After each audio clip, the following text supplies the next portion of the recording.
Ladies, gentlemen, am I often forgotten, but certainly not by me, Silverhawk Feathers. Welcome to the channel, and welcome to my DPS guide, RuneScape 3 edition. This guide is going to be the first part of a 4-part series focusing on how to do damage in RuneScape. This one is mostly focused on general concepts and mindsets you should have when taking these ideas and applying them to bosses. Quick note before we get into this video, this is going to be more of a talking head style video. There's not going to be too much on the screen in the background, so this is more of just a listen in and think about the ideas that are being presented to you. Also, this guide is going to be covering a lot of the basics and some of the more intermediate and advanced kind of building on top of each other all in one. So if you're an advanced player, this might not be the guide for you. However, there might be some ideas that are useful in here for you. So the first concept I wanted to cover is a topic known as ability prioritization. Now that sounds like a big ol' fancy term, but it's basically which buttons do I press before I press other buttons is the easy way to think about it. All you're doing is looking at the abilities that you have to use and figuring out which ones are better than the others, i.e. for melee, using 188s before anything else and using certain thresholds before others. All you're doing is figuring out which are the good abilities and which are not so good. Abilities are also broken up into 3 different types, being basic, threshold, and ultimate. Basic abilities generate adrenaline, on average 8% per ability. Yes, there's modifiers that can change that number, however, that's not the topic of discussion for this video. Thresholds use 15% adrenaline, however, they do a bit more damage, and ultimates use 100% adrenaline and do a lot of damage. Quick note about ultimate abilities, most of them actually do not do as much damage as it is worth for the adrenaline cost. However, the main ones for each combat style that you should look into that are extraordinarily good are Sunshine, Death Swiftness, and Berserk. With the addition of Zuck, the capes now allow Overpower, soon Omnipower, and Deadshot to cost less adrenaline and do more damage, so they are now much more worthwhile to toss into rotations. However, other ones such as Meteor Strike are very niche, Incendiary Shot is very niche, and other things of the sort, and that's kind of more in the advanced section that you're going to find in the specific videos coming out in the future. So now you may be wondering, well, this is a little bit overwhelming. How do I just know which ones to press before others? And the best thing to do is just read the description of the ability.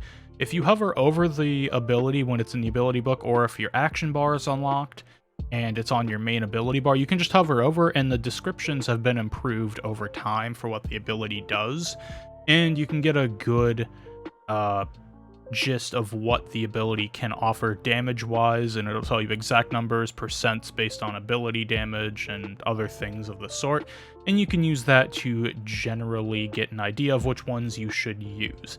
However, for specific ability rotations when referring to basics, thresholds, and other things of the sort, those will be in the combat style specific videos.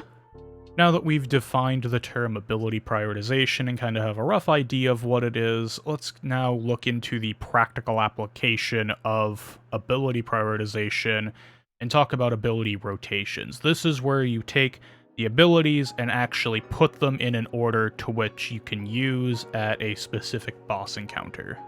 So keeping in mind the simple definition of an ability rotation is the order of abilities over a specific amount of time. An example where you could develop something like this is Phase 1 Ambassador, being that you have a set amount of HP to do before the spinners come out, which is from 1 million to 650k HP. You could then go through and develop an ability rotation, probably using some type of ultimate rotation, to get rid of that HP as quick as possible, with the idea that rotations require ability prioritization in order to make them effective.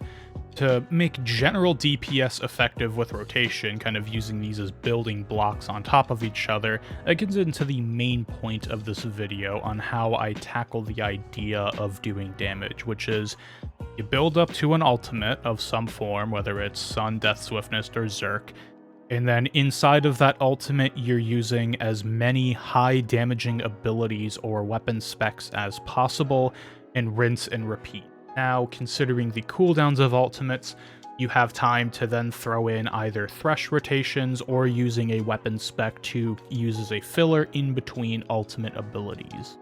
Now, things to keep in mind when you're applying this to a specific boss that you want to do is that usually bosses will not let you sit there and just spam out an ability rotation without forcing you away or dealing with some other type of mechanic, and that's where the more boss-specific rotations have kind of been developed into optimizing dealing with those setbacks inside of the encounter. Examples of this would be bosses such as Art Glacore, being that like the beam mechanic will force you to use Devotion or Res and Reflect, and you're not able to DPS because there's a high amount of damage coming at you. Or the mechanic with the pillar beams where it forces you away and you're no longer able to attack the boss. Or any other boss encounter that has immunity-based soft caps or other things of the sort, and forces you away to deal with other mechanics. The last topic I kind of wanted to touch base with real quick on is a slightly more advanced part of doing damage. However, it is something that is vitally important when you get into the higher levels of damage, and that concept is called weapon switching. Quite literally what it sounds like, you are switching weapons to take advantage of certain abilities to get more damage. When looking at the descriptions of abilities, you'll notice some of them require either a two-hand or dual-wield weapon and can only be used with that type of weapon. So the concept here is just switching between dual-wield and two-hand weapons to utilize all of the good abilities before other ones. My biggest piece of advice when tackling this section of doing damage is to keep it simple. Weapon switches can go down a deep rabbit hole rather quickly, and a lot of them are for rather small damage increases in terms of a broad scope of doing damage as a rotation is concerned. However, it is something that is worthwhile to learn. A good starting point for learning weapon switches would be to simply start with using a Ring of Vigor when you're using an ultimate, and if you happen to have Invention unlocked, using a Planted Feet swap for your Sun or Death Swiftness is a really good place to start. Then adding in things like a 2H swap or a dual wield swap depending on what combat style you're using, and just kind of ease your way into this endeavor of DPS. Alrighty, to sum up all of these topics kind of once again, it's the three that I mentioned as general concepts that are a good idea to keep in the back of your mind when playing this game is ability prioritization, which is just making sure you're using certain abilities before others, press the good buttons before you press the not so good buttons.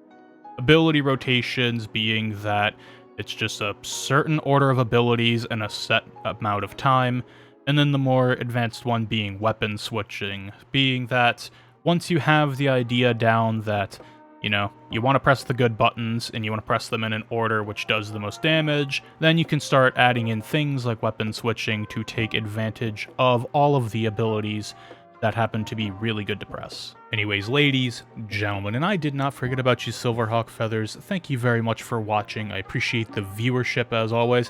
If you have any questions, feel free to leave them in the comments below. And also, I will leave my Twitter and my Twitch linked below in the description. Feel free to ask me any questions there. And I will see all of you in the next video. Have a wonderful morning, evening, afternoon, nighttime, whatever it is, wherever you are. I will see you then. Peace.